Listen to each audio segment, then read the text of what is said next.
Hello and welcome. I'm Jennifer March, and this is not your mother's story time. This week is my 100th episode, and it is a special one. I've gathered a collection of Christmas classics for your holiday enjoyment. The Gift of the Magi by O. Henry, The Little Match Girl by Hans Christian Andersen, Twas the Night Before Christmas by Clement Moore, as well as stories by Tolstoy, SAKI, and more. Some you may know, some you may not, but they are all sweet, bittersweet, fun, and touching stories. KPCA, who hosts my radio show and broadcast, is airing special broadcasts to be played while touring the Christmas lights around my hometown. This is my contribution. I hope you enjoy them. And Merry Christmas.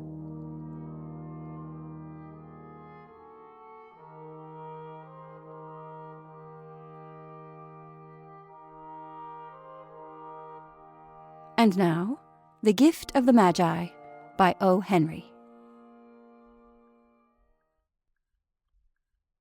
$1.87. That was all. And 60 cents of it was in pennies. Pennies saved 1 and 2 at a time by bulldozing the grocer and the vegetable man and the butcher, until one's cheeks burned with the silent imputation of parsimony that such close dealings implied. 3 times Della counted it. $1.87, and the next day would be Christmas. There was clearly nothing left to do but flop down on the shabby little couch and howl. So Della did it, which instigates the moral reflection that life is made up of sobs, sniffles, and smiles, with sniffles predominating. While the mistress of the home is gradually subsiding from the first stage to the second, take a look at the home. A furnished flat at $8 per week. It did not exactly beg description, but it certainly had that word on the lookout for the mendicancy squad. In the vestibule below was a letterbox into which no letter would go, and an electric button from which no mortal finger could coax a ring.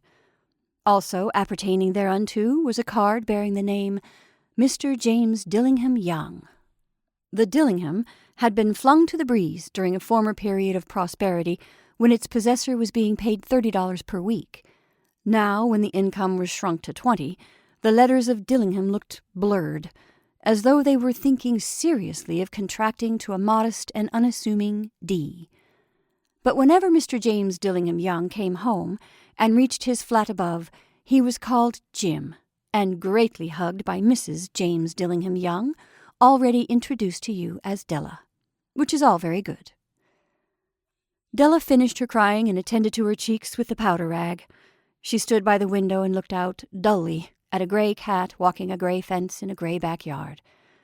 Tomorrow would be Christmas Day, and she had only $1.87 with which to buy Jim a present. She had been saving every penny she could for months, with this result. $20 a week doesn't go far.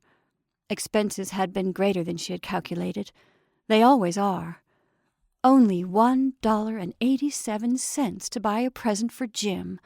Her Jim. Many a happy hour she had spent planning for something nice for him, something fine and rare and sterling, something just a little bit near to being worthy of the honor of being owned by Jim. There was a pier glass between the windows of the room. Perhaps you have seen a pier glass in an $8 flat. A very thin and very fragile person may, by observing his reflection in a rapid sequence of longitudinal strips, obtain a fairly accurate conception of his looks. Della, being slender, had mastered the art. Suddenly she whirled from the window and stood before the glass. Her eyes were shining brilliantly, but her face had lost its color within 20 seconds. Rapidly she pulled down her hair and let it fall to its full length. Now, there are 2 possessions of the James Dillingham Youngs in which they both took a mighty pride. One was Jim's gold watch that had been his father's and his grandfather's. The other was Della's hair. Had the Queen of Sheba lived in the flat across the air shaft, Della would have let her hair hang out of the window some day to dry, just to depreciate Her Majesty's jewels and gifts. Had King Solomon been the janitor, with all his treasures piled up in the basement, Jim would have pulled out his watch every time he passed, just to see him pluck his beard from envy. So now Della's beautiful hair fell about her, rippling and shining like a cascade of brown waters. It reached below her knee and made itself almost a garment for her. And then she did it up again, nervously and quickly. Once she faltered for a minute and stood still while a tear or two splashed on the worn red carpet. On went her old brown jacket, on went her old brown hat. With a whirl of skirts and with the brilliant sparkle still in her eyes, she cluttered out of the door and down the stairs to the street. Where she stopped, the sign read, Madame Sofroni, hair goods of all kinds. 1/8 up, Della ran, and collected herself, panting. Madame, large, too white, chilly, hardly looked like the Sofroni. "Will you buy my hair?" asked Della. "I buy hair," said Madame. "Take your hat off and let's have a sight at the looks of it." Down rippled the brown cascade. $20, said Madame, lifting the mass with a practised hand. "Give it to me quick," said Della. Oh, and the next 2 hours tripped by on rosy wings. Forget the hashed metaphor. She was ransacking the stores for Jim's present. She found it at last. It surely had been made for Jim and no one else. There was no other like it in any of the stores, and she had turned all of them inside out. It was a platinum fob chain, simple and chaste in design, properly proclaiming its value by substance alone, and not by meretricious ornamentation, as all good things should do. It was even worthy of the watch. As soon as she saw it, she knew that it must be Jim's. It was like him. Quietness and value, the description applied to both.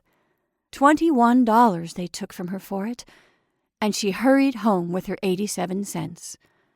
With that chain upon his watch, Jim might be properly anxious about the time in any company. Grand as the watch was, he sometimes looked at it on the sly on account of the old leather strap that he used in place of a chain. When Della reached home, her intoxication gave way a little to prudence and reason. She got out her curling irons and lighted the gas, and went to work repairing the ravages made by generosity added to love, which is always a tremendous task, dear friends, a mammoth task. Within 40 minutes her hair was covered with tiny, close-lying curls that made her look wonderfully like a truant schoolboy. She looked at her reflection in the mirror, long, carefully, and critically.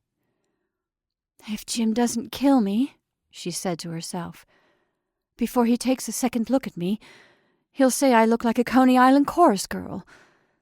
But what could I do? Oh, what could I do with $1.87? At 7 o'clock, the coffee was made and the frying pan was on the back of the hot stove and ready to cook the chops. Jim was never late. Della doubled the fob chain in her hand and sat on the corner of the table near the door that he always entered. Then she heard his steps on the stair away down on the first flight, and she turned white for just a moment. She had a habit of saying little silent prayers about the simplest everyday things, and now she whispered, "Please, God, make him think I'm still pretty." The door opened, and Jim stepped in and closed it. He looked very thin and very serious. Poor fellow, he was only 22, and to be burdened with a family. He needed a new overcoat, and he was without gloves. Jim stepped inside the door, as immovable as a setter at the scent of quail. His eyes were fixed upon Della, and there was an expression in them that she could not read, and it terrified her. It was not anger, nor surprise, nor disapproval, nor horror, nor any of the sentiments that she had been prepared for. He simply stared at her, fixedly, with that peculiar expression on his face. Della wriggled off the table and went for him. "Jim, darling," she cried, "don't look at me that way. I had my hair cut off and sold it because I couldn't have lived through Christmas without giving you a present. It'll grow out again. You don't mind, will you? I just had to do it. My hair grows awfully fast. Say Merry Christmas, Jim, and let's be happy. You don't know what a beautiful, nice gift I've got for you." "You've cut off your hair?" asked Jim, laboriously, as if he had not arrived at that patent fact yet, even after the hardest mental labor. "Cut it off and sold it," said Della. "Don't you like me just as well anyhow? I'm me without my hair, ain't I?" Jim looked about the room curiously. "You say your hair is gone?" he said with an air of almost idiocy. "You needn't look for it, Jim," said Della. "It's sold, I tell you. Sold and gone, too. It's Christmas Eve, boy. Be good to me, for it went for you. Maybe the hairs of my head were numbered," she went on with a sudden serious sweetness. "But nobody could ever count my love for you. Shall I put the chops on, Jim?" Out of his trance, Jim seemed quickly to wake. He enfolded his Della. For 10 seconds, let us regard with discreet scrutiny some inconsequential object in the other direction. $8 a week, or $1 million a year. What is the difference? A mathematician or a wit would give you the wrong answer. The Magi brought valuable gifts, but that was not among them. This dark assertion will be illuminated later on. Jim drew a package from his overcoat and threw it upon the table. "Don't make any mistake, Dell," he said, "about me. I don't think there's anything in the way of a haircut or a shave or a shampoo that could make me like my girl any less. But if you'll unwrap that package, you may see why you had me going a while at first." White fingers and nimble tore at the string and paper, and then an ecstatic scream of joy, and then, alas, a quick feminine change to hysterical tears and wails, necessitating the immediate employment of all the comforting powers of the Lord of the Flat. For there lay the combs, the set of combs, side and back, that Della had worshipped for long in a Broadway window. Beautiful combs, pure turquoise shell, with jeweled rims, just the shade to wear in the beautiful, vanished hair. They were expensive combs, she knew, and her heart had simply craved and yearned over them without the least hope of possession. And now they were hers. But the tresses that should have adorned the coveted adornments were gone. But she hugged them to her bosom, and at length she was able to look up with dim eyes and a smile and say, "My hair grows so fast, Jim." And then Della leaped like a little singed cat and cried, "Oh, oh!" Jim had not seen his beautiful present. She held it out to him eagerly upon her open palm. The dull, precious metal seemed to flash with the reflection of her bright and ardent spirit. "Isn't it a dandy, Jim? I hunted all over town to find it. You'll have to look at it 100 times a day now. Give me your watch. I want to see how it looks on it." Instead of obeying, Jim tumbled down on the couch and put his hands under the back of his head and smiled. "Dell," said he, "let's put our Christmas presents away and keep 'em a while. They're too nice to use just at present. I sold the watch to get the money to buy your combs. And now suppose you put the chops on." The Magi, as you know, were wise men, wonderfully wise men, who brought gifts to the babe in the manger. They invented the art of giving Christmas presents. Being wise, their gifts were no doubt wise ones, possibly bearing the privilege of exchange in case of duplication. And here I have lamely related to you the uneventful chronicle of 2 foolish children in a flat, who most unwisely sacrificed for each other the greatest treasures of their house. But in a last word to the wise of these days, let it be said that of all who give gifts, these 2 were the wisest. Of all who give and receive gifts, such as they are the wisest. Everywhere they are wisest. They are the Magi.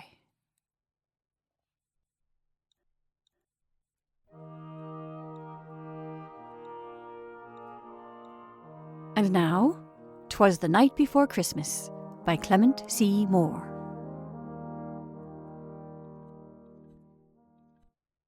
'Twas the night before Christmas, when all through the house not a creature was stirring, not even a mouse. The stockings were hung by the chimney with care, in hopes that St. Nicholas soon would be there. The children were nestled all snug in their beds, while visions of sugar plums danced in their heads. And Mamma in her kerchief, and I in my cap, had just settled our brains for a long winter's nap. When out on the lawn there arose such a clatter, I sprang from the bed to see what was the matter. Away to the window I flew like a flash, tore open the shutters and threw up the sash. The moon on the breast of the new-fallen snow gave the lustre of midday to objects below, when what to my wondering eyes should appear but a miniature sleigh and 8 tiny reindeer. With a little old driver so lively and quick, I knew in a moment it must be St. Nick. More rapid than eagles his courses they came, and whistled and shouted and called them by name.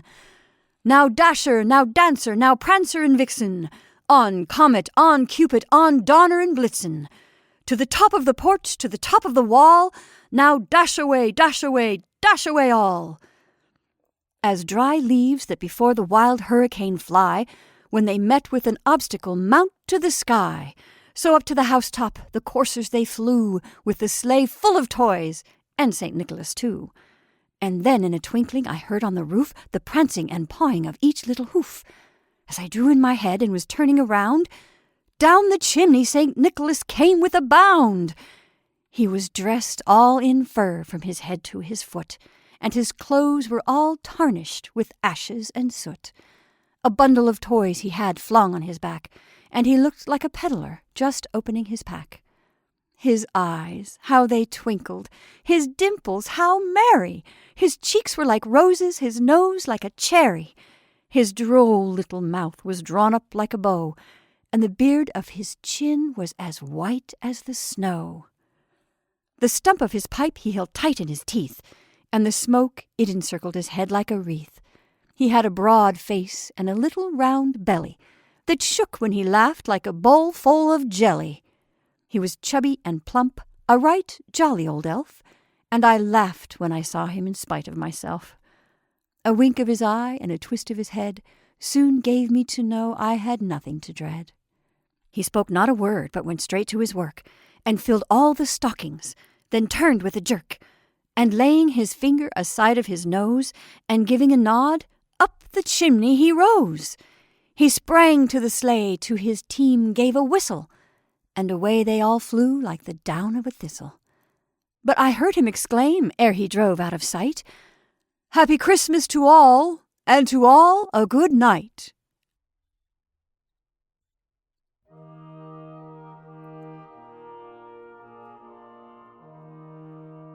And now, The Little Match Girl by Hans Christian Andersen. Most terribly cold it was. It snowed, and was nearly quite dark, and evening, the last evening of the year. In this cold and darkness there went along the street a poor little girl, bareheaded, and with naked feet. When she left home she had slippers on, it is true. But what was the good of that? They were very large slippers which her mother had hitherto worn, so large were they, and the poor little thing lost them as she scuffled away across the street because of 2 carriages that rolled by dreadfully fast. One slipper was nowhere to be found. The other had been laid hold of by an urchin, and off he ran with it. He thought it would do capitally for a cradle when he some day or other should have children himself. So the little maiden walked on with her tiny naked feet. They were quite red and blue from the cold. She carried a quantity of matches in an old apron, and she held a bundle of them in her hand. Nobody had bought anything of her the whole livelong day. No one had given her a single farthing. She crept along, trembling with cold and hunger, a very picture of sorrow, poor little thing. The snowflakes of snow covered her long fair hair, which fell in beautiful curls around her neck. But of that, of course, she never once now thought. From all the windows the candles were gleaming, and it smelt so deliciously of roast goose, for you know it was New Year's Eve. Yes, of that she thought. In a corner formed by 2 houses, of which one advanced more than the other, she seated herself down and cowered together. Her little feet she had drawn close up to her, but she grew colder and colder, and to go home she did not venture, for she had not sold any matches, and could not bring a farthing of money. From her father she would certainly get blows, and at home it was cold too, for above her she had only the roof through which the wind whistled, even though the large cracks were stopped up with straw and rags. Her little hands were almost numbed with cold. Oh, a match might afford her a world of comfort. If she only dare take a single one out of the bundle, draw it against the wall, and warm her fingers by it. She drew one out.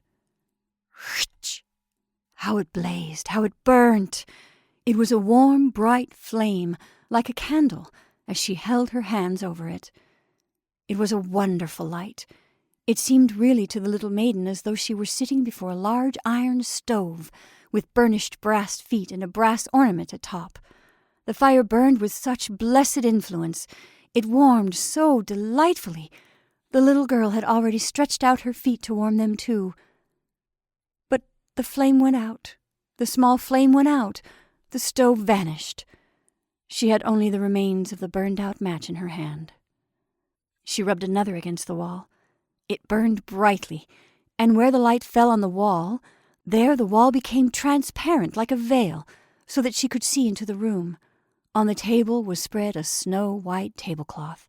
Upon it was a splendid porcelain service, and the roast goose was steaming famously, with its stuffing of apple and dried plums. But what was still more capital to behold was the goose hopped down from the dish, reeled about on the floor with a knife and fork in its breast, till it came up to the poor little girl, when the match went out, and nothing but the thick, cold, damp wall was left behind. She lighted another match.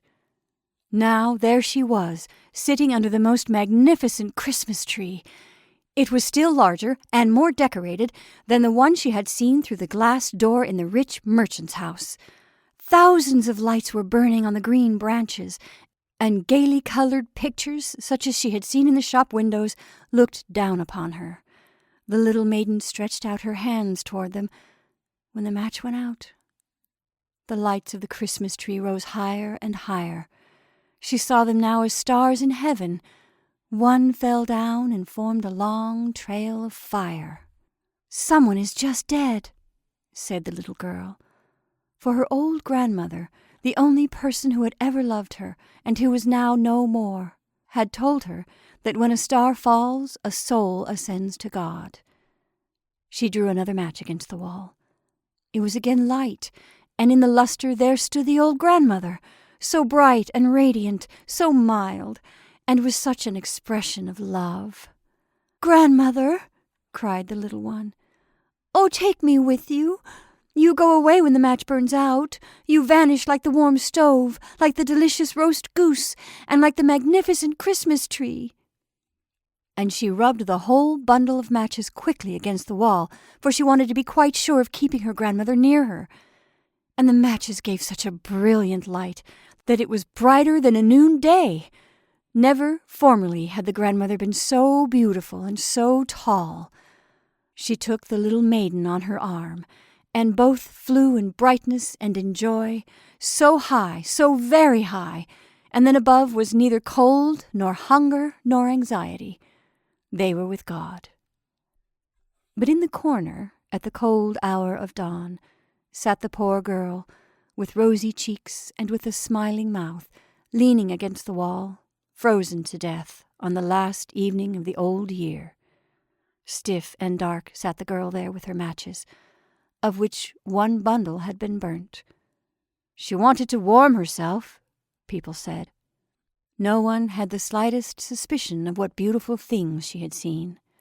No one ever dreamed of the splendor in which, with her grandmother, she had entered on the joys of a new year.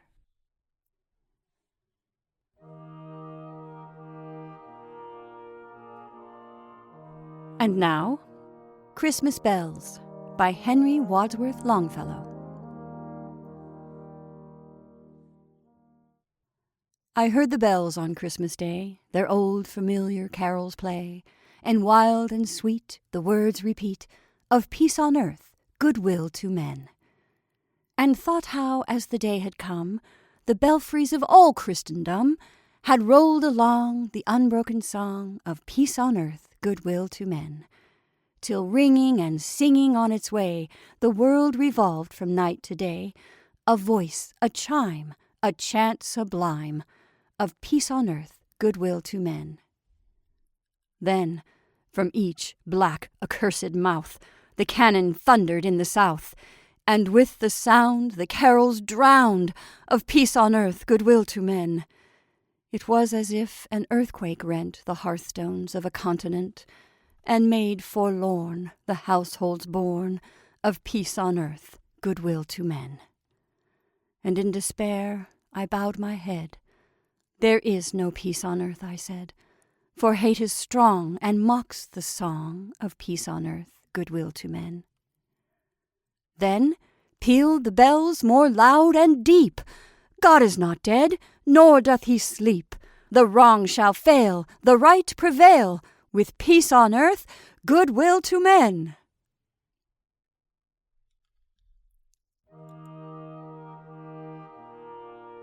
And now, Jimmy Scarecrow's Christmas by Mary E. Wilkins-Freeman.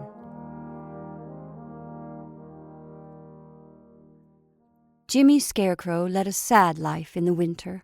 Jimmy's greatest grief was his lack of occupation. He liked to be useful, and in winter he was absolutely of no use at all. He wondered how many such miserable winters he would have to endure. He was a young scarecrow, and this was his first one. He was strongly made, and although his wooden joints creaked a little when the wind blew, he did not grow in the least rickety. Every morning, when the wintry sun peered like a hard yellow eye across the dry corn stubble, Jimmy felt sad. But at Christmas time, his heart nearly broke. On Christmas Eve, Santa Claus came in his sled heaped high with presents, urging his team of reindeer across the field. He was on his way to the farmhouse where Betsy lived with her Aunt Hannah. Betsy was a very good little girl with smooth yellow curls, and she had a great many presents. Santa Claus had a large wax doll baby for her on his arm, tucked up against the fur collar of his coat. He was afraid to trust it in the pack, lest it get broken. When poor Jimmy Scarecrow saw Santa Claus, his heart gave a great leap. "Santa Claus, here I am!" he cried out, but Santa Claus did not hear him. "Santa Claus, please give me a little present. I was good all summer and kept the crows out of the corn," pleaded the poor Scarecrow in his choking voice. But Santa Claus passed by with a merry halloo and a great clamor of bells. Then Jimmy Scarecrow stood in the corn stubble and shook with sobs until his joints creaked. "I am of no use in the world, and everybody has forgotten me," he moaned. But he was mistaken. The next morning, Betsy sat at the window holding her Christmas doll baby, and she looked out at Jimmy Scarecrow, standing alone in the field amidst the corn stubble. "Aunt Hannah," said she. Aunt Hannah was making a crazy patchwork quilt, and she frowned hard at a triangular piece of red silk and a circular piece of pink, wondering how to fit them together. "Well," said she, "did Santa Claus bring the Scarecrow any Christmas present?" "No, of course he didn't." "Why not?" "Because he's a scarecrow. Don't ask silly questions." "I wouldn't like to be treated so if I was a scarecrow," said Betsy. But her Aunt Hannah did not hear her. She was busy cutting a triangular snip out of the round piece of pink silk, so the piece of red silk could be feather-stitched into it. It was snowing hard out of doors, and the north wind blew. The Scarecrow's poor old coat got whiter and whiter with snow. Sometimes he almost vanished in the thick white storm. But Aunt Hannah worked until the middle of the afternoon on her crazy quilt. Then she got up and spread it out over the sofa with an air of pride. "There," said she, "that's done, and that makes the 8th. I've got one for every bed in the house, and I've given 4 away. I'd give this away if I knew of anybody that wanted it." Aunt Hannah put on her hood and shawl and drew some blue yarn stockings on over her shoes and set out through the snow to carry a slice of plum pudding to her sister Susan, who lived down the road. Half an hour after Aunt Hannah had gone, Betsy put her little red plaid shawl over her head and ran across the field to Jimmy Scarecrow. She carried her new doll baby snuggled under her shawl. "Wish you a Merry Christmas," she said to Jimmy Scarecrow. "Wish you the same," said Jimmy, but his voice was choked with sobs, and was also muffled, for his old hat had slipped down to his chin. Betsy looked pitifully at the old hat, fringed with icicles, like frozen tears, and the old snow-laden coat. "I've brought you a Christmas present," said she, and with that she tucked her doll baby inside Jimmy Scarecrow's coat, sticking its tiny feet into a pocket. "Thank you," said Jimmy Scarecrow, faintly. "You're welcome," said she. "Keep her under your overcoat so the snow won't wet her, and she won't catch cold. She's delicate." "Yes, I will," said Jimmy Scarecrow, and he tried hard to bring one of his stiff, outstretched arms around to clasp the doll baby. "Don't you feel cold in that old summer coat?" asked Betsy. "If I had a little exercise, I should be warm," he replied, but he shivered, and the wind whistled through his rags. "You wait a minute," said Betsy, and was off across the field. Jimmy Scarecrow stood in the corn stubble with the doll baby under his coat and waited, and soon Betsy was back again with Aunt Hannah's crazy quilt trailing in the snow behind her. "Here," said she, "here is something to keep you warm," and she folded the crazy quilt around the Scarecrow and pinned it. "Aunt Hannah wants to give it away if anybody wants it," she explained. "She's got so many crazy quilts in the house now, she doesn't know what to do with them. Goodbye. Be sure you keep the doll baby covered up." And with that she ran across the field and left Jimmy Scarecrow alone with the crazy quilt and the doll baby. The bright flash of colors under Jimmy's hat brim dazzled his eyes, and he felt a little alarmed. "I hope this quilt is harmless, if it is crazy," he said. But the quilt was warm, and he dismissed his fears. Soon the doll baby whimpered, but he creaked his joints a little, and that amused it, and he heard it cooing inside his coat. Jimmy Scarecrow had never felt so happy in his life as he did for an hour or so, but after that the snow began to turn to rain, and the crazy quilt was soaked through and through, and not only that, but his coat and the poor doll baby. It cried pitifully for a while, and then it was still, and he was afraid it was dead. It grew very dark, and the rain fell in sheets, the snow melted, and Jimmy Scarecrow stood halfway up his old boots in water. He was saying to himself that the saddest hour of his life had come, when suddenly he heard again Santa Claus' sleigh bells and his merry voice talking to his reindeer. It was after midnight, Christmas was over, and Santa was hastening home to the North Pole. "Santa Claus! Dear Santa Claus!" cried Jimmy Scarecrow with a great sob, and that time Santa Claus heard him and drew rein. "Who's there?" he shouted out of the darkness. "It's only me," replied the Scarecrow.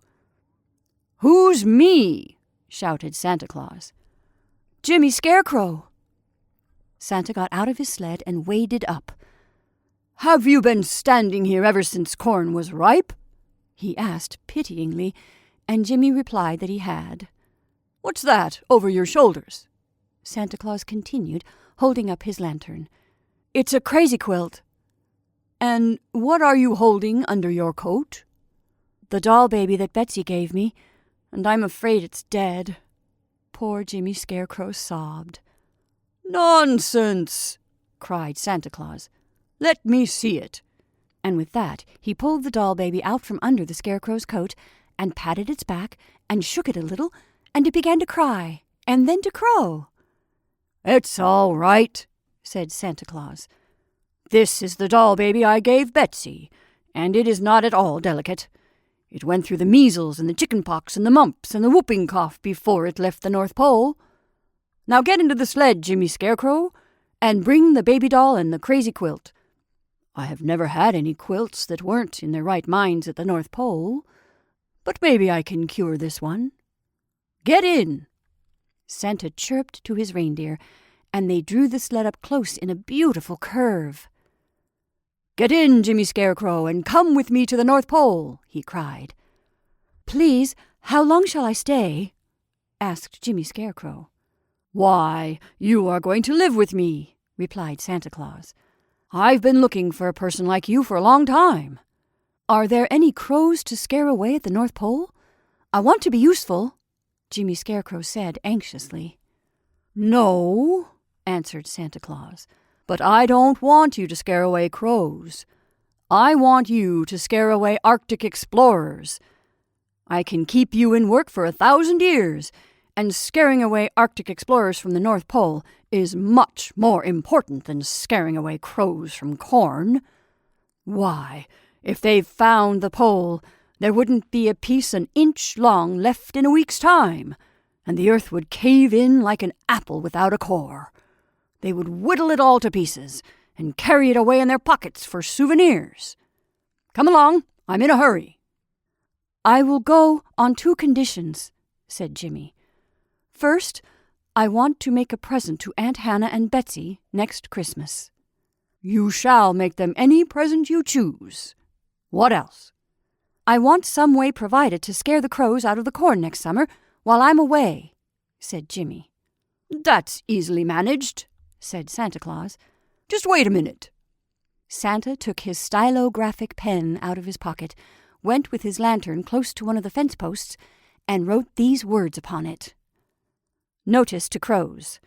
Whichever crow shall hereafter hop, fly, or flop into this field during the absence of Jimmy Scarecrow, and therefrom purloin, steal, or abstract corn, shall be instantly, in a twinkling and a trice, turned snow white, and be ever after a disgrace, a byword, and a reproach to his whole race. Per order of Santa Claus." "The corn will be safe now," said Santa Claus. "Get in." Jimmy got into the sled and flew away over the fields out of sight, with merry halloos and a great clamor of bells. The next morning there was much surprise at the farmhouse when Aunt Hannah and Betsy looked out of the window, and the Scarecrow was not in the field holding out his stiff arms over the corn stubble. Betsy told Aunt Hannah she had given away the crazy quilt and the doll baby, but had been scolded very little. "You must not give away anything of yours again without asking permission," said Aunt Hannah. "And you have no right to give anything of mine, even if you know I don't want it. Now both my pretty quilt and your beautiful doll baby are spoiled." That was all Aunt Hannah had said. She thought she would send John after the quilt and the doll baby next morning, as soon as it was light. But Jimmy Scarecrow was gone, and the crazy quilt and the doll baby with him. John, the servant man, searched everywhere, but not a trace of them could he find. "They must have all blown away, Mum," he said to Aunt Hannah. "We shall have to have another Scarecrow next summer," said she. But the next summer there was no need of a Scarecrow, for not a crow came past the fence post on which Santa had written his notice to crows. The cornfield was never so beautiful, and not a single grain was stolen by a crow, and everybody wondered at it, for they could not read the crow language in which Santa had written. "It is a great mystery to me why the crows don't come into our cornfield when there is no Scarecrow," said Aunt Hannah. But she had a still greater mystery to solve when Christmas came round again. Then she and Betsy had each a strange present. They found them in the sitting room on Christmas morning. Aunt Hannah's present was her old crazy quilt, remodeled, with every piece cut square and true, and matched exactly to its neighbor. "Why, it's my old crazy quilt, but it isn't crazy now," cried Aunt Hannah, and her very spectacles seemed to glisten with amazement. Betsy's present was her doll baby of the Christmas before, but the doll was a year older. She had grown an inch, and could walk and say, "Mama," and "How do?" She was changed a good deal, but Betsy knew her at once. "It's my doll baby," she cried, and snatched her up and kissed her. But neither Aunt Hannah nor Betsy ever knew that the quilt and the doll were Jimmy Scarecrow's Christmas presents to them.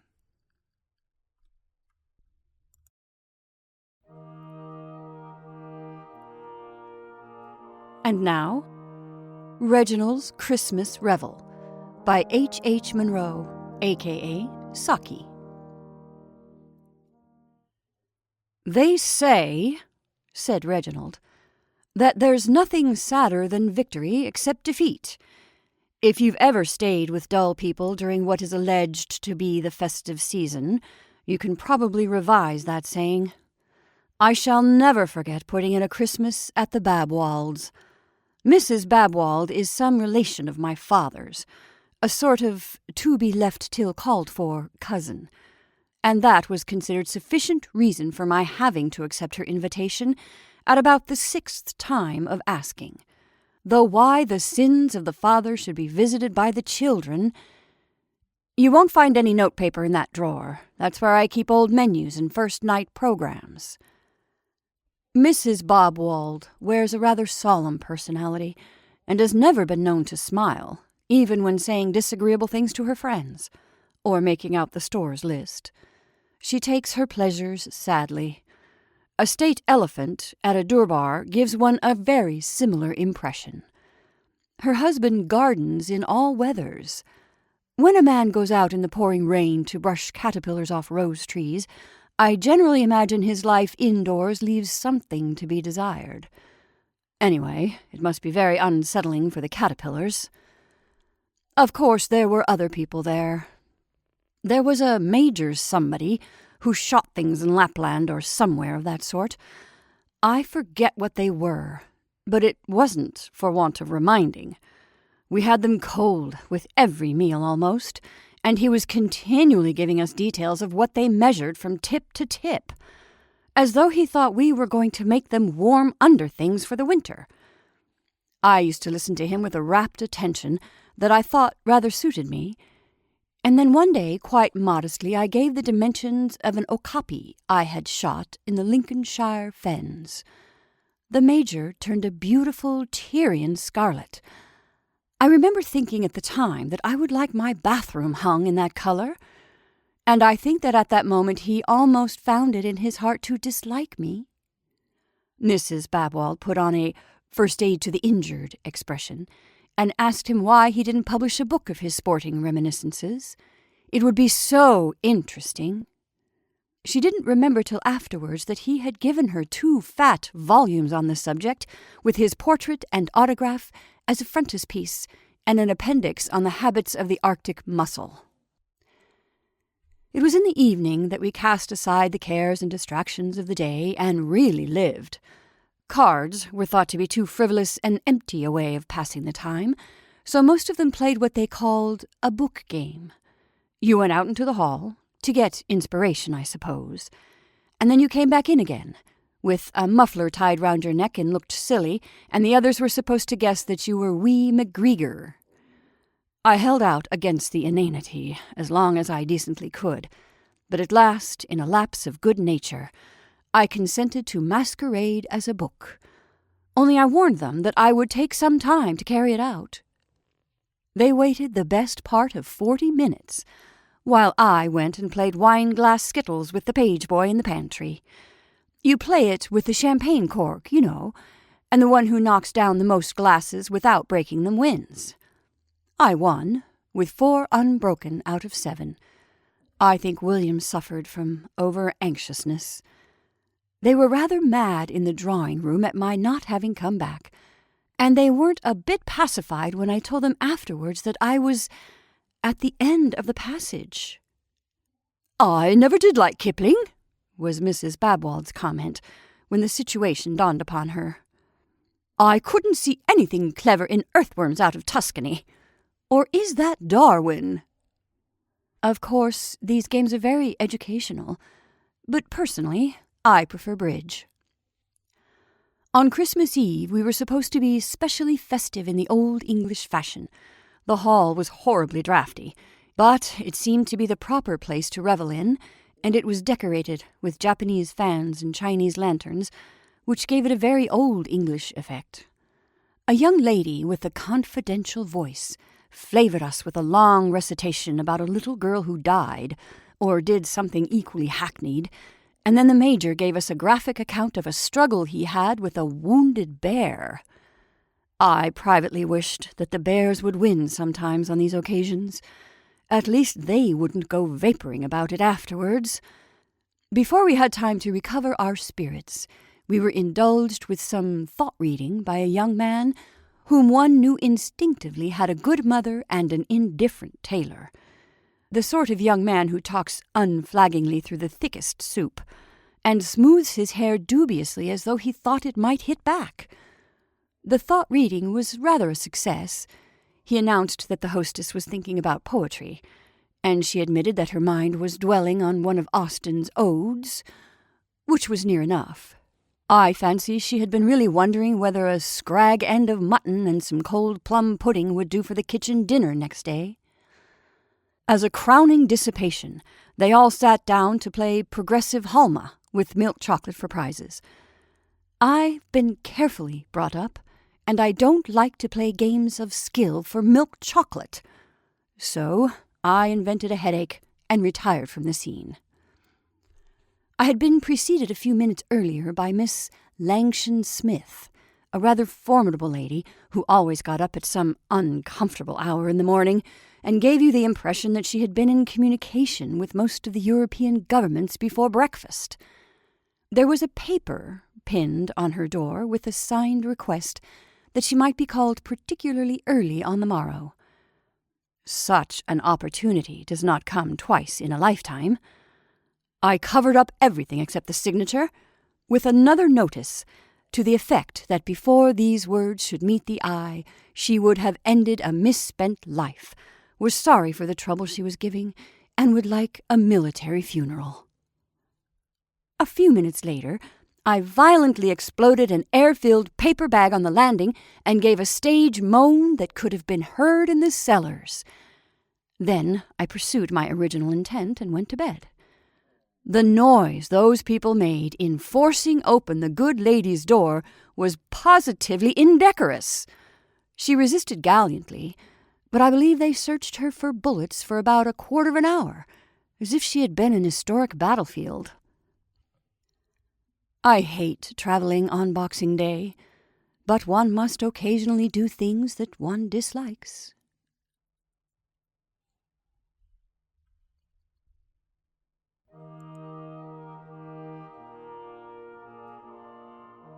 And now, Papa Panov's Special Christmas by Leo Tolstoy. It was Christmas Eve, and although it was still afternoon, lights had begun to appear in the shops and houses of the little Russian village, for the short winter day was nearly over. Excited children scurried indoors, and now only muffled sounds of chatter and laughter escaped from closed shutters. Old Papa Panov, the village shoemaker, stepped outside his shop to take one last look around. The sounds of happiness, the bright lights, and the faint but delicious smells of Christmas cooking reminded him of past Christmas times when his wife was still alive and his own children little. Now they had gone. His usual cheerful face, with the little laughter wrinkles behind the round steel spectacles, looked sad now. But he went back indoors with a firm step, put on his shutters, and set a pot of coffee to heat on the charcoal stove. Then, with a sigh, he settled in his big armchair. Papa Panov did not often read, but tonight he pulled down the big old family Bible, and, slowly tracing the lines with one forefinger, he read again the Christmas story. He read how Mary and Joseph, tired by their journey to Bethlehem, found no room for them in the inn, so that Mary's little baby was born in the cowshed. Oh dear, exclaimed Papa Panov. If only they'd come here, I would have given them my bed, and I could have covered the baby with my patchwork quilt to keep him warm. He read on about the wise men who had come to see the baby Jesus, bringing him splendid gifts. Papa Panov's face fell. I have no gift that I could give him, he thought sadly. Then his face brightened. He put down the Bible, got up, and stretched his long arms to the shelf high up in his little room. He took down a small, dusty box and opened it. Inside was a perfect pair of tiny leather shoes. Papa Panov smiled with satisfaction. Yes, they were as good as he remembered, the best shoes he ever made. "I should give him those," he decided, as he gently put them away and sat down again. He was feeling tired now, and the further he read, the sleepier he became. The print began to dance before his eyes, so that he closed them just for a minute. In no time at all, Papa Panov was fast asleep. And as he slept, he dreamed. He dreamed that someone was in his room, and he knew at once, as one does in dreams, who the person was. It was Jesus. "You have been wishing that you could see me, Papa Panov," he said kindly. "Then look for me tomorrow. It will be Christmas Day, and I will visit you. But look carefully, for I shall not tell you who I am." When at last Papa Panov awoke, the bells were ringing out, and a thin light was filtering through the shutters. "Bless my soul," said Papa Panov. "It's Christmas Day." He stood up and stretched himself, for he was rather stiff. Then his face filled with happiness as he remembered his dream. This would be a very special Christmas after all, for Jesus was coming to visit him.